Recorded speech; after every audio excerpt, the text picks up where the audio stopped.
Hello दोस्तों, नमस्कार। Gist academy में आप सभी का स्वागत है। कैसे आप सभी लोग? मैं आशा करता हूँ आप सभी लोग बहुत अच्छे होंगे और अपनी तैयारी जिस्ट एकेडमी के साथ बहुत अच्छे तरीके से कर रहे होंगे। दोस्तों, जैसा कि आपको पता है कि स्टैटिक जीके की श्रृंखला हम लोग कंटिन्यू कवर कर रहे हैं और आपको ये भी बता दिया गया यह जीके जितने भी इसमें क्वेश्चन हैं आपकी किसी भी आने वाली परीक्षा के लिए बहुत महत्वपूर्ण होने वाले हैं और आप लोग मन लगाकर इसको अच्छे तरीके से पढ़ते रहिए, क्योंकि जब तक आप पढ़ेंगे नहीं तब तक आपका सिलेक्शन होना मुश्किल है। क्योंकि अगर आपको सफलता प्राप्त करनी है तो आपको कठिन परिश्रम करना पड़ेगा। तो देरी न करते हुए आइए इस सेशन को हम लोग शुरू करते हैं। इस सेशन का पहला क्वेश्चन है, वह ऐतिहासिक जगह चुने जो ग्वालियर मध्य प्रदेश में नहीं है। ऑप्शन ए जय विलास महल, ऑप्शन बी रानी लक्ष्मीबाई की समाधि, ऑप्शन सी गोलकुंडा किला और ऑप्शन डी तेली मंदिर। तो दोस्तों, गोलकुंडा का किला ये आपका कहाँ स्थित है? हैदराबाद, ठीक है। और वर्तमान में तेलंगाना भी आप बोल सकते हैं। तो कह रहा गोलकुंडा का किला हैदराबाद के पश्चिमी भाग में हुसैन सागर झील से लगभग 9 किलोमीटर की दूरी पर स्थित है। इस किले को कुतुब शाही वंश के शासकों ने बनवाया था। किस वंश के शासकों ने? कुतुब शाही वंश के शासकों ने बनवाया था। इस प्रकार गोलकुंडा का किला ग्वालियर मध्य प्रदेश में स्थित नहीं है, जबकि जय विलास महल, रानी लक्ष्मीबाई की समाधि और तेली मंदिर कहाँ है? ग्वालियर में स्थित है। ओके। अब रानी लक्ष्मीबाई का अगर पूछा जाए जन्म कहाँ हुआ था तो वाराणसी में हुआ था। रानी लक्ष्मीबाई का जन्म कहाँ हुआ था? रानी लक्ष्मीबाई का जन्म कहाँ हुआ था भैया? वाराणसी में हुआ था। वाराणसी में कहाँ पे? मणिकर्णिका घाट पे। इसी कारण इनको मणिकर्णिका भी कहा जाता है। ओके, ध्यान ये देना दोस्तों, इनका जन्म जो हुआ था वो मणिकर्णिका घाट पे, कहने वाला बनारस में, तो इनकी मृत्यु ग्वालियर में हुई थी। ठीक है, 1857 की क्रांति के समय इनकी मृत्यु हुई थी। इतना ध्यान दीजिएगा। ज़्यादातर बच्चे रानी लक्ष्मीबाई का जन्म कहाँ टिक करते हैं? झांसी टिक करते हैं, लेकिन झांसी में इनका विवाह हुआ था। ठीक है, इतना ध्यान दीजिएगा। आते हैं नेक्स्ट क्वेश्चन पे। अगला क्वेश्चन आपका कह रहा है कि दिल्ली का प्रसिद्ध लाल किला किसके शासन काल में बनाया गया था? तो जो लाल किला है किसके शासन काल में? Option A Nadir Shah, option B Aurangzeb, C Jahangir और डी शाहजहां। तो किसने बनवाया था भैया दिल्ली का लाल किला? शाहजहां ने बनवाया था। ठीक है, और कह रहा कि शासक शाहजहां ने दिल्ली के प्रसिद्ध लाल किला का निर्माण 1648 ईस्वी में करवाया था। यह चतुर्भुज आकार का किला है जो लाल बलुआ पत्थर से निर्मित है। कैसे पत्थर से? लाल बलुआ पत्थर से। ठीक, और करा कि इसी कारण इसका नाम क्या किया गया था? लाल किला रखा गया था। इस किले का पश्चिमी द्वार जो है वो लाहौरी दरवाज़ा के नाम से और दक्षिणी द्वार दिल्ली दरवाज़ा के नाम से जाना जाता है। और दोस्तों ध्यान देना, यही दिल्ली में ही आपका क्या स्थित है? कुतुब मीनार। दिल्ली में क्या स्थित? कुतुब मीनार। और कुतुब मीनार का निर्माण कार्य किसने शुरू करवाया था? तो कुतुबुद्दीन ऐबक ने इसका निर्माण कार्य शुरू करवाया था। किसका? कुतुब मीनार का। ओके, कोई दिक्कत यहाँ तक? अगर कह दिए इसमें मंजिल कितनी है तो ये 5 मंजिल का है। कितने मंजिल का है? 5 मंजिल की बनी हुई मीनार है। ओके, अगर कह दिया जाए इसका निर्माण कार्य किसने पूरा करवाया था तो आप बता सकते हैं फिरोज शाह तुगलक, क्योंकि इसकी चौथी मंजिल पर आकाशीय बिजली गिर गई थी जिस कारण ये क्या हुई थी? ध्वस्त हो गई थी। तो फिरोज शाह तुगलक ने इसकी चौथी मंजिल का पुनर्निर्माण करवाया और साथ में एक मंजिल और बनवाई थी। ठीक है, तो ये जो कुतुब मीनार है कितने मंजिल की है? 5 मंजिल के। कहाँ स्थित है? दिल्ली में स्थित है। ओके, कोई दिक्कत यहाँ तक? दिल्ली में ही आपका लोटस टेम्पल है, दिल्ली में ही आपका बता दिए कुतुब मीनार है, मेहरौली का लौह स्तंभ भी यहीं पे है। ठीक है, आते हैं नेक्स्ट क्वेश्चन पे। अगला क्वेश्चन कह रहा है बच्चा, कंप्यूटर हार्डवेयर में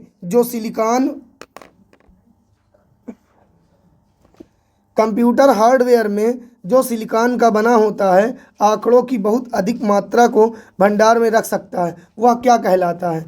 option A disk, option B chip, option C magnetic tape और ऑप्शन डी फाइल। तो क्या होता है भैया? चिप कहलाता है। क्या कहलाता है? चिप कहलाता है। अब कह रहा है कि सिलिकॉन की एक पतली चिप जिसे विशेष प्रक्रिया से इलेक्ट्रॉनिक सर्किट बनाए जाते हैं। यह वस्तुतः अर्धचालक पदार्थ का वह छोटा सा टुकड़ा है जिसे इलेक्ट्रॉनिक सर्किट पर लगा दिया जाता है। ठीक, डिस्क अर्थात फ्लॉपी डिस्क एक गोल मैग्नेटिक डिस्क होती है जो प्लास्टिक आवरण के अंदर बंद होती है। फाइल जो कंप्यूटर में किसी प्रोजेक्ट पर तैयार की जाती है। अब देखो जैसे सिलिकॉन, तो यहाँ सिलिकॉन कह रहा है ना, सिलिकॉन वैली के नाम से, सिलिकॉन वैली के नाम से किसे जाना जाता है, तो बेंगलुरु को जाना जाता है। ठीक है, बेंगलुरु है कहाँ पे, कर्नाटक में है। ठीक है, इसे भारत का बगीचा भी कहा जाता है। अगर कह दिया जाए भारत का बगीचा किसे कहा जाता है, भारत का बगीचा भी किसे कहा जाता है, बेंगलुरु को कहा जाता है। ठीक है, भारत का बगीचा। ओके, कोई दिक्कत, आते हैं नेक्स्ट क्वेश्चन पे। अगला क्वेश्चन कह रहा है बच्चा कि बंगाल के विभाजन के समय बंगाल का लेफ्टिनेंट गवर्नर कौन था।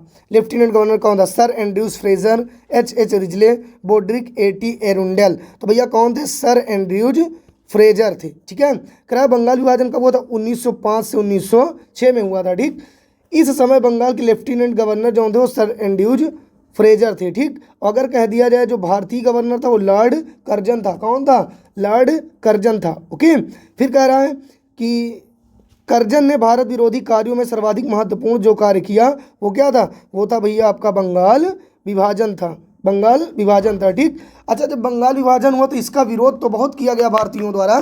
तो जब भारतीयों द्वारा इसका कारण पूछा गया तो अंग्रेजों ने कहा कि बंगाल विभाजन इसलिए किया जा रहा है कि जो बंगाल प्रेसिडेंसी बहुत बड़ी है और शासन चलाने में दिक्कत हो रही, लेकिन जबकि इसका जो मुख्य उद्देश्य था बंगाल में धीरे धीरे राष्ट्रीयवाद का क्या हो रहा था, उदय हो रहा था, जो अंग्रेजों के लिए हानिकारक साबित होने वाला था। इसी कारण अंग्रेजों ने बंगाल का विभाजन किया था। लेकिन इसका बहुत ज़्यादा विरोध होने के कारण लास्ट में सन 1911 में जब दिल्ली का दरबार आयोजित किया गया था तो उसमें जो जॉर्ज पंचम आए थे, जॉर्ज पंचम ने इस बंगाल विभाजन को 1911 के दिल्ली दरबार में कैंसिल कर दिया था। ठीक है, इतना आपको ध्यान देना है। ठीक, अगला कह रहा है कि इस कार्य के द्वारा हिंदू और मुसलमानों में मतभेद पैदा कर अपनी फूट डालो और राज करो नीति को क्रियान्वित करने के लिए कर्जन ने संपूर्ण प्रयास किया था। ओके, ये भैया आपके कर्जन बनाए गए हुए हैं, ये इनकी इमेज देख लीजिएगा। ठीक, आते हैं क्वेश्चन नंबर नेक्स्ट पे। अगला क्वेश्चन कह रहा है वह दक्षिण भारतीय राज्य जो अपनी नौसैनिक शक्ति हेतु प्रसिद्ध था। ऑप्शन ए है चालुक्य, ऑप्शन बी है चोल, ऑप्शन सी है होयसल और ऑप्शन डी है पांड्य। तो कौन प्रसिद्ध था भैया, चोल। ठीक है, कौन प्रसिद्ध था, चोल। जब आप हिस्ट्री पढ़ेंगे तो हिस्ट्री में आपको एक काल पढ़ाया जाएगा संगम काल। संगम काल में 3 वंश थे, चोल, चेर और पांड्य। ठीक है, तो उन्हीं में से एक चोल साम्राज्य था जो कहने का मतलब अपनी नौसैनिक शक्ति के हेतु के लिए प्रसिद्ध था। ठीक है, तो कह रहा चोलों के पास एक विशाल सेना थी, गज सेना, अश्वरोही, पैदल सेना, इसके 3 अंग थे, सेना और पैदल सेना। ठीक है, ये भालों से लैस होती थी। चोलों के पास एक शक्तिशाली नौसेना थी जिसका आधिपत्य मालाबार और कोरोमंडल पर तट पर था। अब देखो दोस्तों, मालाबार और कोरोमंडल तट एक बार देख लेते हैं जरा जल्दी से। ठीक, जैसे सपोज दैट आपके लिए हम एक छोटा सा भारत का मैप बना रहे हैं। किसका मैप, भारत का हम ये मैप बना रहे हैं। ठीक, ये आपके लिए एक भारत का छोटा सा मैप हमने यहाँ पे डिजाइन कर दिया है। ठीक है, ये सपोज दैट मान लीजिए क्या है, भारत का मैप है। ओके, अब ये यहाँ पे ये जो ओडिशा, ये यहाँ जो तमिलनाडु और आंध्र प्रदेश वाला तट है, तमिलनाडु और आंध्र प्रदेश में जो तट फैला हुआ है इसे कहा जाता है कोरोमंडल तट। कौन सा, कोरोमंडल तट। ये है आपका पूर्वी घाट की साइड, किधर, पूर्वी घाट की तरफ, और इधर पश्चिमी घाट की तरफ ये जो केरल साइड में ये होता है आपका मालाबार तट। कौन सा, मालाबार तट। ठीक है, तो यहाँ पे कह रहा है ना जिसका आधिपत्य कोरोमंडल तट और मालाबार तट के निकट था। इतना समझ में आ गया। फिर कह रहा है भैया कुछ समय तक यहाँ नौसेना बंगाल की खाड़ी पर छाई हुई थी, यहाँ बंगाल की खाड़ी भी छाई हुई थी। ठीक, कहा कि त्रिवेंद्रम में चेर नौसेना को नष्ट कर दिया गया और क्विलान पर आक्रमण किया गया था। ठीक, उसने श्रीलंका पर भी आक्रमण किया था और उत्तरी भाग को अपने साम्राज्य में मिला लिया था। ठीक, बाद में राजेंद्र प्रथम ने श्रीलंका पर पूर्ण विजय प्राप्त की थी। तो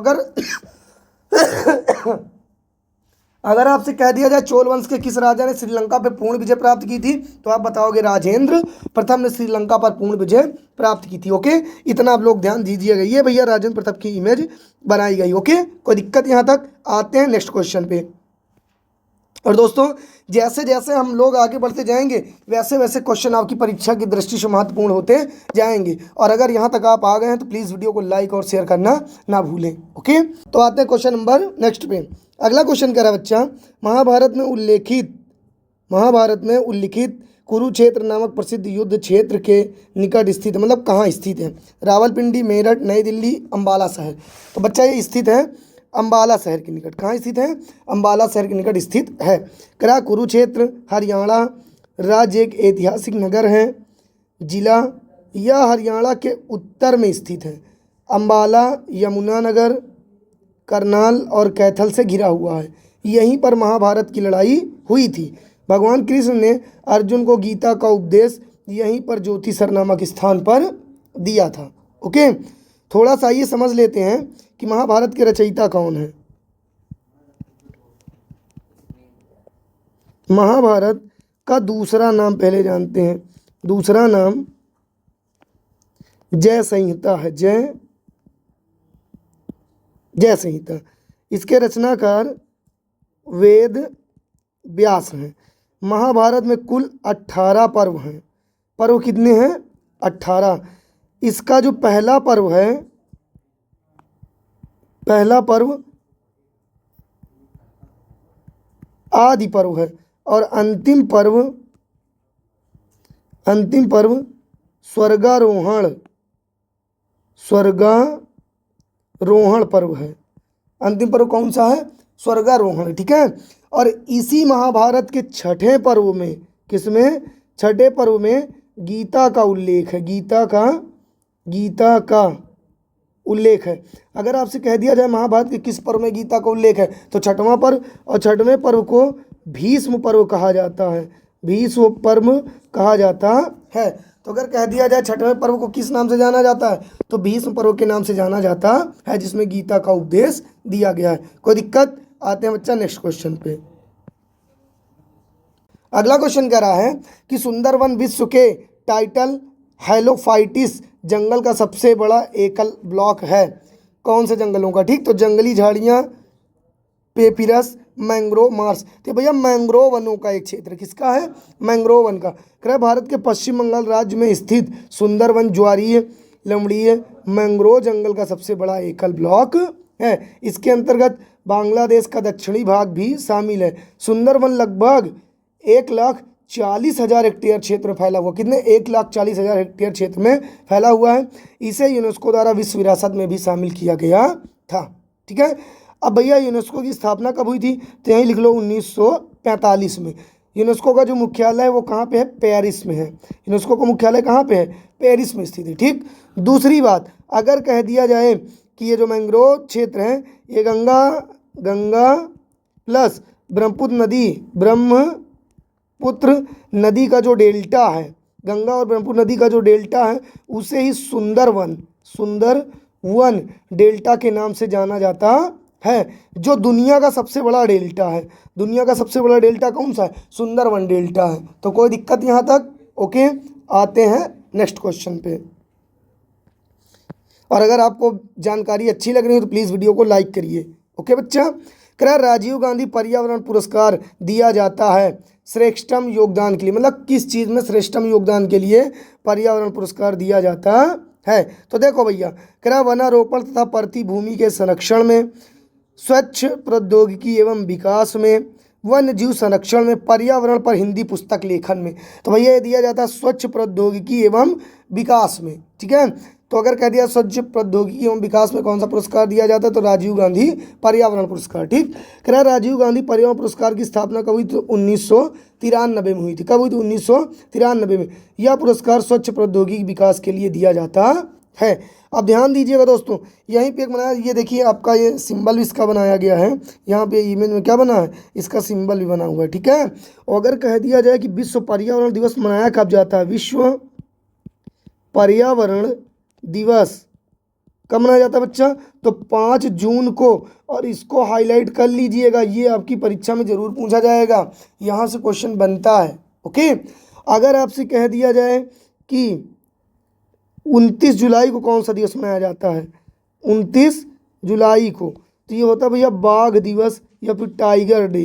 ठीक है, बाघ दिवस मनाया जाता है कब? 29 जुलाई को। ओके, अच्छा 20 जुलाई को कौन सा दिवस मनाया जाता है? 20 जुलाई को तो इस दिन मनाया जाता है शतरंज दिवस। शतरंज दिवस। ओके, क्या मनाया जाता है? शतरंज दिवस। और कह दिया जाए विश्वनाथन तो शतरंज से ही है। ठीक भैया, कोई दिक्कत यहाँ तक? ओके, आते हैं नेक्स्ट क्वेश्चन पे। अगला क्वेश्चन कह रहा है कि बिजली के बल्ब का तंतु बना होता है। बिजली के बल्ब का तंतु किसका बना होता है? ठीक है, जो विद्युत बल्ब होता है इसका तंतु जो होता है किसका बना होता है? मैग्नीशियम का, लोहे का, नाइक्रोम का, टंगस्टन का। किसका बना होता है? टंगस्टन का बना होता है, क्योंकि टंगस्टन धातु जो होती है इसका गलनांक बहुत ज़्यादा, लगभग 3600 डिग्री सेंटीग्रेड वगैरह तापमान समथिंग हो तो ये पिघलता है। ठीक है, या 3400-3600 के समथिंग होता है।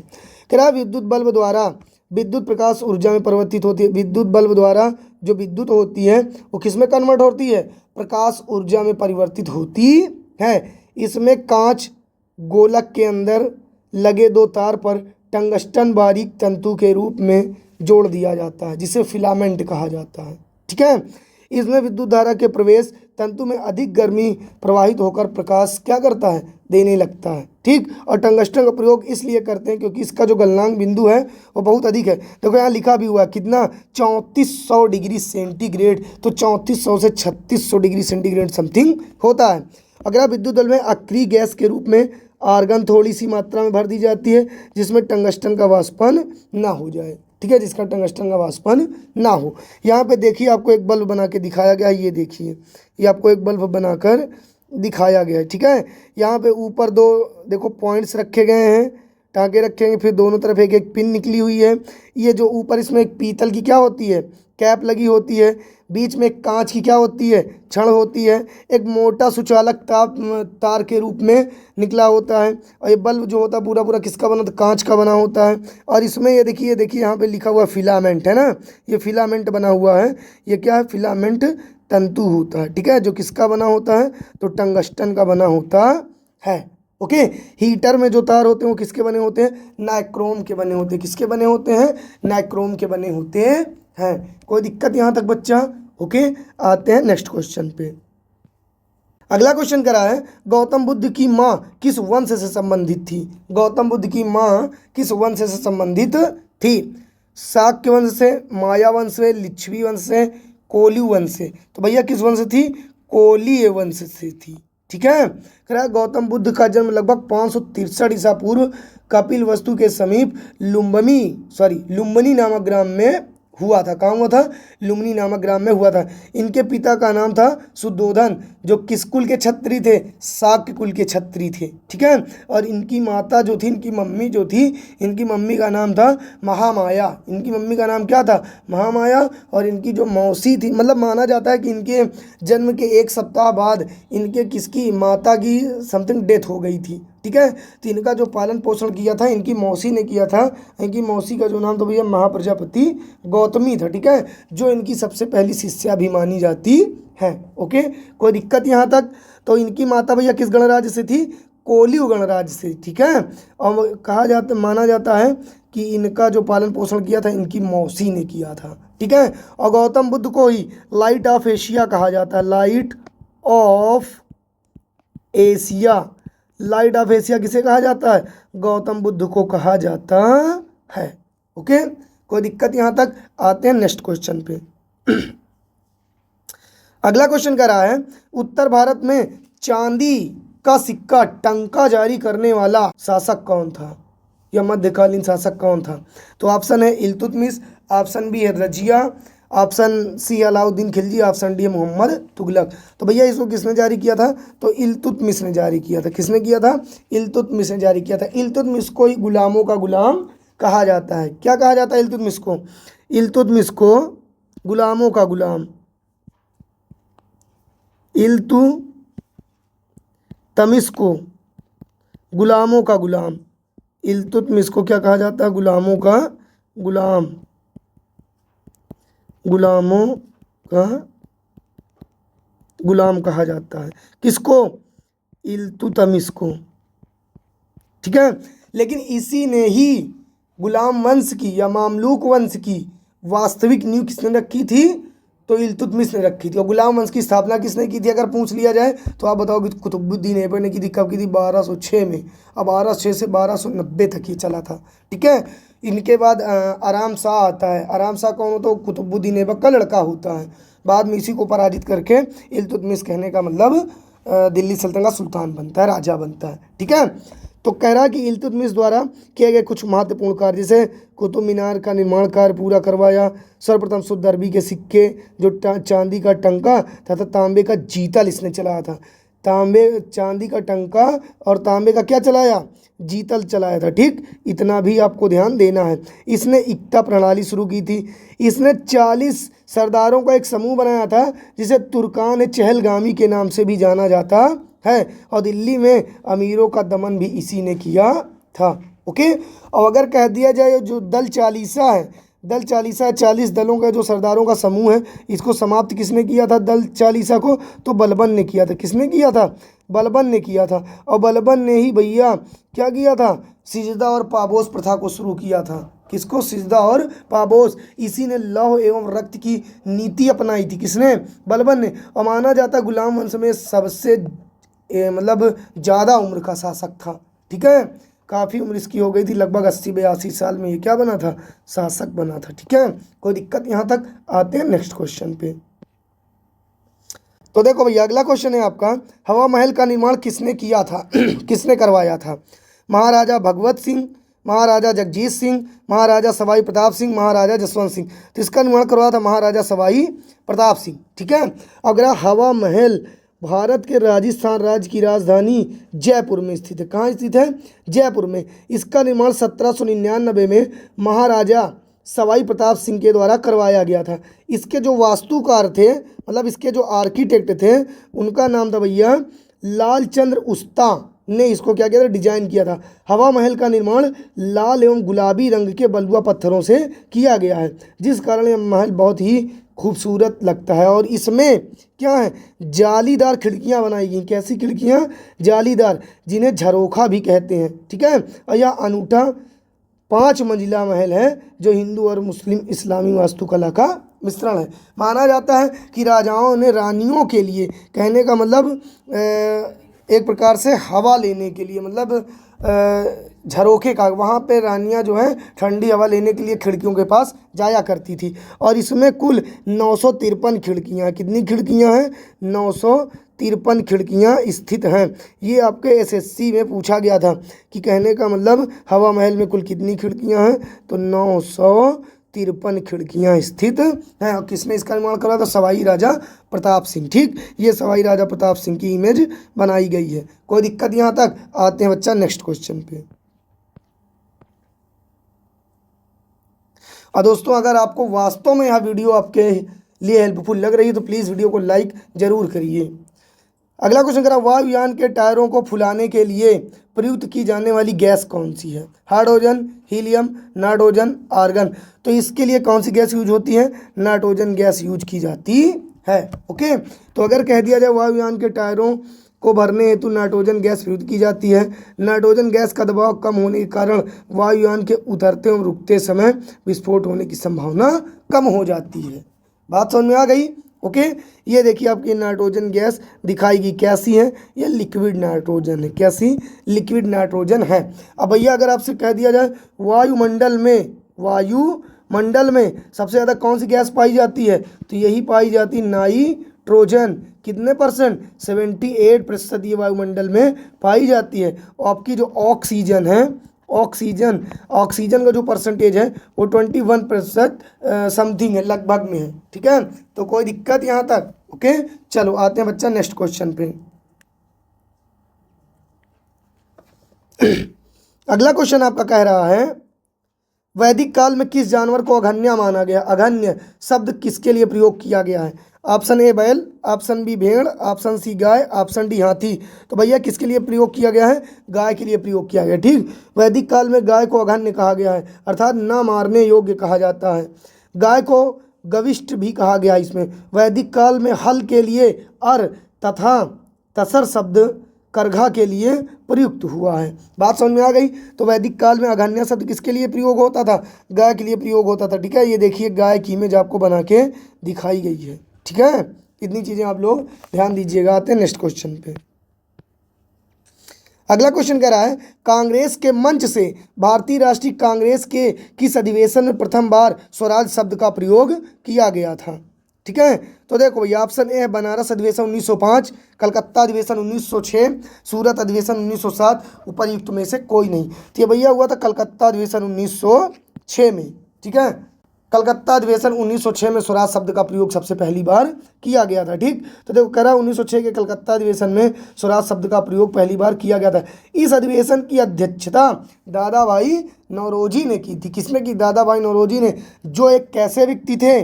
पारसी समुदाय के व्यक्ति थे। ठीक है, जिन्होंने बुक लिखी थी poverty and British rule in India. ठीक है, किसकी बुक है? तो दादा भाई नौरोजी की है। और इन्हें ही great old man of India भी कहा जाता है, या भारत का वयोवृद्ध पुरुष भी कहा जाता है। इन्हें ही भारत की आशा भी कहा जाता है, होप ऑफ इंडिया। इन्हें ही भारत की आशा भी कहा जाता है। किसे? दादा भाई नौरोजी को। ओके, कांग्रेस की स्थापना की जहाँ तक बात है, तो कांग्रेस की स्थापना बच्चा 1885 में हुई थी। किसने की थी? बोलो। तो ये आपके लिए अब रहेगा क्वेश्चन। ठीक है, आप लोग बताएंगे कि कांग्रेस की स्थापना किसने की थी और कहाँ पे की थी। ठीक है, आप लोग इसका आंसर कमेंट बॉक्स में कमेंट जरूर करिएगा कि कांग्रेस की स्थापना 1885 में किसके द्वारा की गई थी, में किसने की। ठीक है, किसने की। अगर कह दिया जाए कांग्रेस की स्थापना किसने की थी, तो आपको ये बताना, कमेंट बॉक्स में कमेंट करके जरूर बताइएगा। ओके, आते हैं नेक्स्ट क्वेश्चन पे। अगला क्वेश्चन है, फिरोज शाह तुगलक द्वारा स्थापित दार उल सफा क्या था? दारुल सफा क्या था? एक दानशाला, एक खैराती अस्पताल, एक पुस्तकालय, तीर्थयात्रियों के लिए एक अतिथि गृह। तो भैया एक खैराती अस्पताल था। कहाँ स्थापित है? दिल्ली के समथिंग इन्होंने बनवाया था, दिल्ली में। ठीक, तो कह रहा है सुल्तान फिरोज शाह तुगलक ने अनाथ मुस्लिम महिलाओं और विधवाओं लड़कियों के लिए एक नए विभाग दीवाने खैरात। तो अगर कह दिया जाए दीवाने खैरात की स्थापना किसने की थी, तो आप बताओगे फिरोज शाह तुगलक ने। इसमें क्या होता था? मुस्लिम महिलाएं जो होती थी या जो लड़कियां होती उनको विवाह वगैरह के लिए या विधवाओं के लिए पैसे दिए जाते थे। ठीक, और इसने मुफ्त चिकित्सा के लिए दारुल सफा की स्थापना की थी। दोनों कहाँ पे? दिल्ली के लगभग बनाए, यानी दिल्ली में है। ठीक, आते हैं नेक्स्ट क्वेश्चन पे। अगला क्वेश्चन करा है, कांच का सबसे महत्वपूर्ण घटक है mica, quartz, silica, sodium borate. तो ये भैया क्या होता है? सिलिका है। क्या है? सिलिका है। करा कांच ग्लास एक अकार्बनिक पदार्थ से बना हुआ है। वह पारदर्शक अथवा अपारदर्शी पदार्थ है जिससे शीशे, बोतल आदि बनाई जाती हैं। कांच के निर्माण के लिए जो मुख्य घटक है वो आपका क्या है? तो वह सिलिका SiO2 होता है। ठीक है, और यह मुक्त अवस्था में एवं सिलिकेट यौगिकों के रूप में पाया जाता है। इसका जो विशुद्ध रूप होता है बिल्लौर पत्थर है। ठीक है, सिलिका का विशुद्ध रूप क्या होता है? बिल्लौर पत्थर होता है। ये देखिए सिलिका के कण आपको बना के दिखाए गए हैं। ओके, कोई दिक्कत यहाँ तक? आते हैं नेक्स्ट क्वेश्चन पे। अगला क्वेश्चन कह रहा है, निम्नलिखित में से कौन जहांगीर के दरबार में ब्रिटिश शासक जेम्स प्रथम का राजदूत था? ब्रिटिश शासक जेम्स प्रथम का राजदूत था। तो विलियम हॉकिंस, विलियम फिंच, पीट्रा डेला विला, एडवर्ड टेरी। तो भैया जहांगीर के दरबार में विलियम हॉकिंस आया था। ठीक है, ओके, और अगर कह दिया जाए किसका, तो जेम्स प्रथम का पत्र लेकर आया था ये। ठीक है, तो कह रहा 1608 में कैप्टन हॉकिंस जहांगीर के दरबार में ईस्ट इंडिया कंपनी के व्यापार की अनुमति के लिए आया था। ठीक, उसे 1611 में वापस लौटना पड़ा और कैप्टन हॉकिंस के पश्चात इंग्लैंड के सम्राट जेम्स प्रथम ने सर टॉमस रो को 1615 में अपना राजदूत बनाकर कहाँ भेजा था? तो यही मुगल साम्राज्य में फिर से भेजा था। जब कौन चला गया? हॉकिंस लौट गया था, तो सर टॉमस रो आया था। ठीक है, ये आपके विलियम हॉकिंस बनाए हुए हैं। ओके, आते हैं नेक्स्ट क्वेश्चन पे। अगला क्वेश्चन कह रहा है बच्चा, खिज्र खां ने कौन से राजवंश का प्रारंभ किया था? खिज्र खां ने कौन से राजवंश का प्रारंभ किया था? ऑप्शन है सैयद, लोधी, राजपूत, खिलजी। तो ये भैया सैयद वंश की इन्होंने स्थापना की थी। लोधी वंश की स्थापना बहलोल लोधी ने की थी। ठीक है, तो सैयद वंश की स्थापना किसने की थी?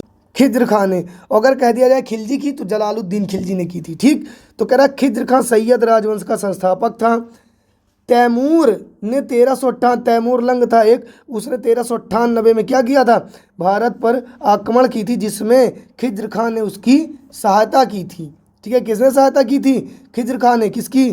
तैमूर लंग की। तैमूर लंग ने कब आक्रमण किया था? 1398 में। ठीक है, और इसमें मुल्तान, दीपालपुर और लाहौर का सूबेदार नियुक्त किया गया था। बातें यहाँ तक समझ में आ गई? तो ये जरूर आप ध्यान दीजिएगा कि तैमूर लंग ने भारत पे आक्रमण कब किया था? तो 1398। भैया एक पैर से लंगड़ा था। ठीक है, इसीलिए इसे तैमूर लंग कहा जाता था।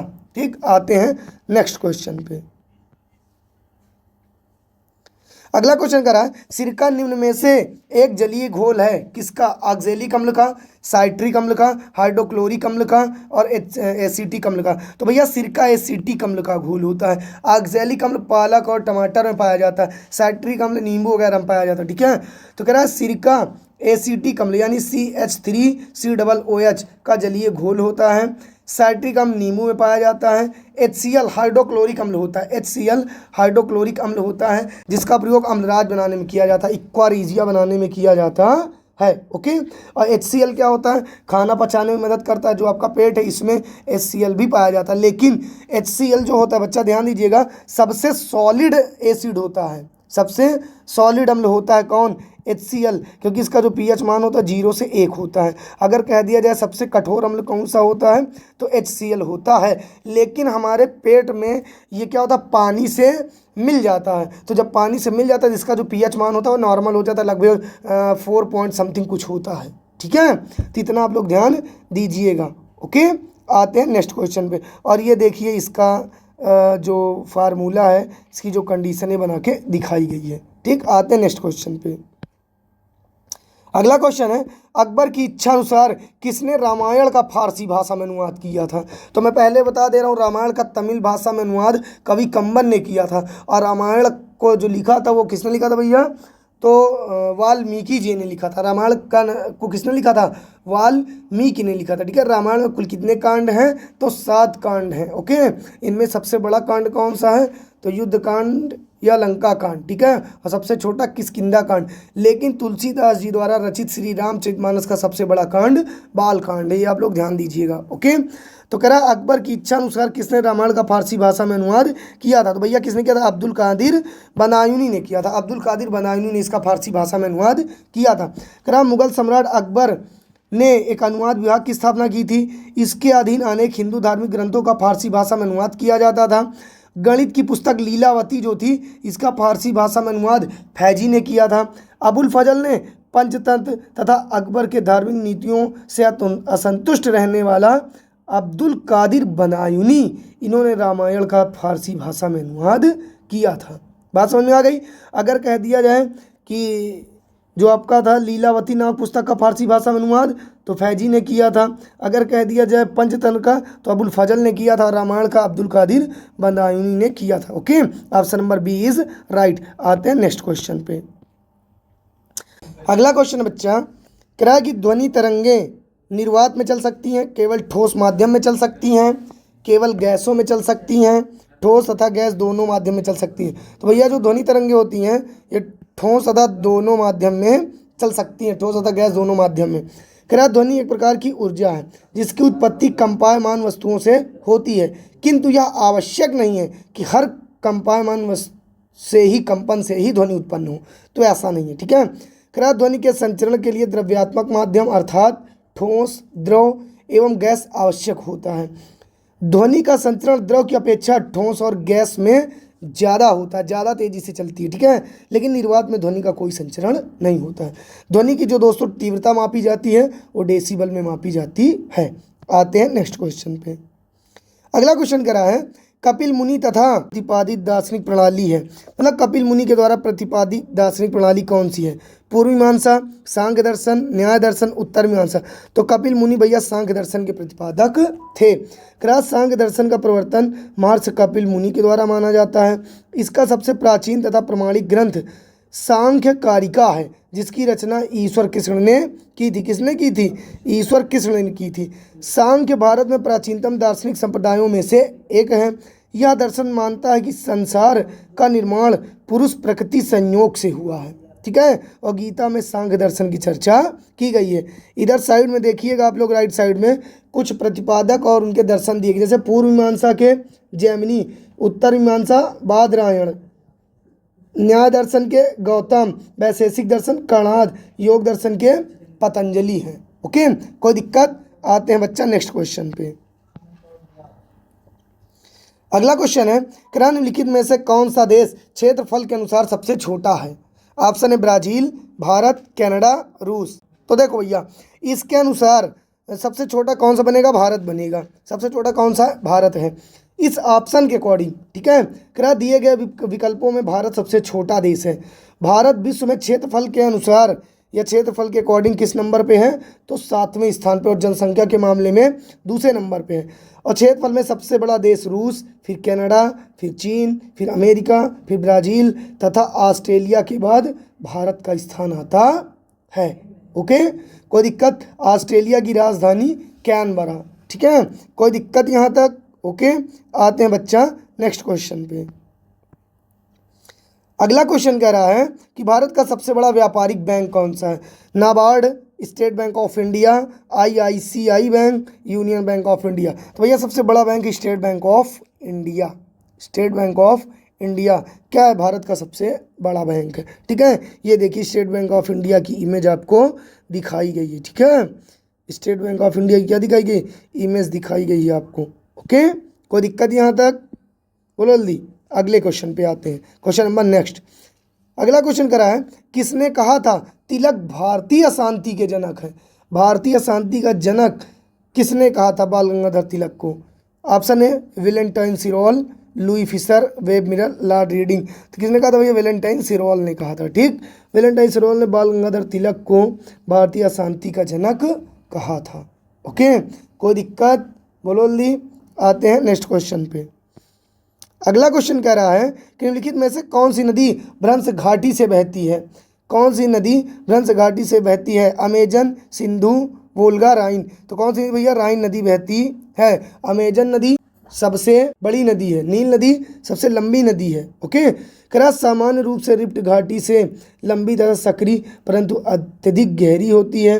राइन नदी रिफ्ट घाटी एक प्रमुख रिफ्ट घाटी है जो कि बेसा तथा बिंजेन नगरों के बीच 320 किलोमीटर की लंबाई तथा 32 किलोमीटर की चौड़ाई में फैली है। संसार की सबसे लंबी रिफ्ट जॉर्डन नदी की घाटी लाल सागर की बेसिन होती है। जम्बेजी नदी 4800 किलोमीटर की लंबाई में विस्तृत है। तो कौन सी भैया नदी बहती है रिफ्ट घाटी से होकर?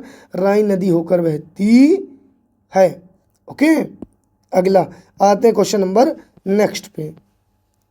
अगला क्वेश्चन कह रहा है, राजतरंगिणी द्वारा किन राज्यों के राजाओं का वर्णन किया गया है? राजतरंगिणी के द्वारा किन राज्यों के राजाओं का वर्णन किया गया? राष्ट्रकूट, कश्मीर, बिहार, उड़ीसा। तो भैया राजतरंगिणी में कश्मीर के पंडितों का उल्लेख किया गया, कश्मीर के राजाओं का उल्लेख किया गया। कलहण ने राजतरंगिणी पुस्तक में कश्मीर का इतिहास लिखा है। राजतरंगिणी के लेखक कलहण के समय कश्मीर का शासक जय सिंह था, यानी 1128 से 1154 तक। उसी के शासनकाल के दौरान 1148 से 1149 ईस्वी में कलहण ने अपनी पुस्तक राजतरंगिणी को लिखा था। राजतरंगिणी में कुल 8 तरंग हैं। राजतरंगिणी में कुल 8 तरंग और 8000 श्लोक हैं। प्रथम 3 तरंगों में अत्यंत प्राचीन काल कश्मीर का परंपरागत इतिहास वर्णित है और जम्मू एंड कश्मीर इस समय भारत का यूनियन टेरिटरी राज्य है, ठीक है। ओके, कोई दिक्कत यहाँ तक? आते हैं बच्चा नेक्स्ट क्वेश्चन पे। अगला क्वेश्चन कह रहा है, पंचतंत्र दंत कथाएं किसके द्वारा रचित मानी जाती हैं? पंचतंत्र दंत कथाएं किसके द्वारा रचित मानी जाती हैं? ऑप्शन है Mulla Nasruddin, option B Vishnu Sharma, option D Raja Sudarshan और ऑप्शन डी तेनालीराम। तो भैया किसके द्वारा? विष्णु शर्मा के द्वारा है, ठीक है। क्या प्राचीन भारतीय पुस्तक पंचतंत्र भारतीय चालीसा और विदेशी भाषाओं का अनुवाद हुआ। इसके मूल लेखक विष्णु शर्मा माने जाते हैं। कौन माने जाते हैं? विष्णु शर्मा माने जाते हैं। ओके, यह एक साहित्यिक पुस्तक मानी जाती है। ओके, कोई दिक्कत? पंचतंत्र का फारसी भाषा में अनुवाद अनवारे सुहेली शीर्षक से अबुल फजल ने तथा मौलाना हुसैन फैज ने यार ए दानिश नाम से किया था।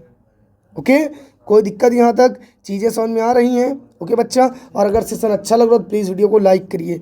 आते हैं इस सेशन के लास्ट क्वेश्चन पे। ठीक, लास्ट क्वेश्चन आपका कह रहा है कि संविधान सभा ने भारतीय राष्ट्रीय ध्वज को कब अपनाया था? संविधान सभा ने भारतीय राष्ट्रीय ध्वज को कब अपनाया था? 22 जुलाई 1947 को, 22 अगस्त 1947 को, 22 जनवरी 1947, 22 अक्टूबर 1947। तो 22 जुलाई 1947 को भारतीय ध्वज को अपनाया गया था। खराब, भारतीय संविधान सभा द्वारा राष्ट्रीय ध्वज का प्रारूप 22 जुलाई 1947 को अपनाया गया था। राष्ट्रीय ध्वज के बीच चक्र है जिसमें 24 तीलियां हैं और ध्वज की लंबाई और चौड़ाई का अनुपात 3:2 है। देखो भैया, ये आपका तिरंगा झंडा आपका दिखाया गया है। ठीक, इसमें कितने कलर हैं? 3 कलर हैं। बीच में श्वेत कलर है, सफ़ेद कलर में ये जो ब्लैक कलर का झंडा वो गोला दिख रहा है, ब्लैक नहीं है, डार्क ब्लू। जो चक्र है, चक्र गाढ़ा नीला है, गाढ़ा नीला है। ठीक है, और इसमें कितनी तीलियां हैं? 24 तीलियां हैं। एक किसका प्रतीक है? प्रगति का प्रतीक है। केसरिया रंग बलिदान का प्रतीक है, सफ़ेद रंग शांति का प्रतीक, हरा रंग हरियाली का प्रतीक है। तो कोई दिक्कत? यहाँ तक चीज़ समझ आ गई? इसकी जो ऐसे लंबाई है भैया, लंबाई इसकी कितनी है? 3 और चौड़ाई 2, यानी 3:2 के अनुपात में इसकी लंबाई और चौड़ाई का अनुपात है। कोई दिक्कत यहाँ तक? ओके दोस्तों, इसी के साथ ये सेशन होता है समाप्त। और अगर आपको ये क्लास अच्छी लगी हो तो प्लीज़ वीडियो को ज़रूर शेयर करिएगा, ताकि जिन बच्चों तक ये क्लासेस नहीं पहुंच रही हैं उन तक भी क्लासेज पहुँचें। ठीक है, मिलते हैं नेक्स्ट सेशन के साथ, तब तक के लिए नमस्कार, धन्यवाद।